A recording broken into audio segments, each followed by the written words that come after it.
ఇప్పుడు మనం peptic ulcer disease వచ్చింది అనగానే దానికి main mode of management medical మేనేజ్మెంటే.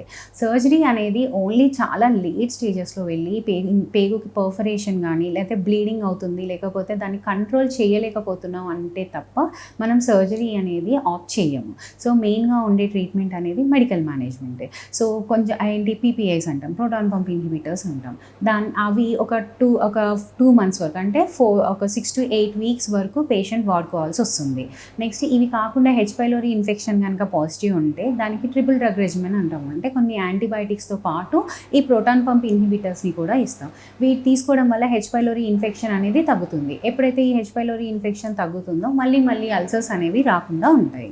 So peptic ulcer ప్రివెన్షన్కి ఫస్ట్ థింగ్ ఏంటి అని అంటే, ఫస్ట్ దాని కాజిటివ్ ఫ్యాక్టర్స్ని ట్రీట్ చేసుకోవాలి. అంటే ప్రివెంట్ చేసుకోవాలంటే మనకి ఇప్పుడు దాని పాజిటివ్ ఫ్యాక్టర్స్ ఏంటో మనకు తెలుసు. ఫస్ట్ థింగ్ ఏంటి, హెచ్ పైలోరీ ఇన్ఫెక్షన్. సో ఒకవేళ మీకు హెచ్ పైలోరీ ఇన్ఫెక్షన్ కనుక ఉంటే దాని ట్రీట్మెంట్ తీసుకోవాలి.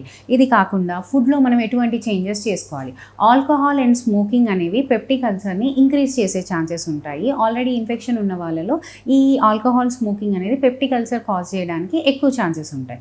సో ఆల్కహాల్ స్మోకింగ్ అనేది అవాయిడ్ చేసుకోవాలి. ఇవి కాకుండా నొప్పుల టాబ్లెట్స్, స్టీరాయిడ్స్ అనేవి ఎక్కువ కాలం ఎక్కువ రోజులు వాడకూడదు.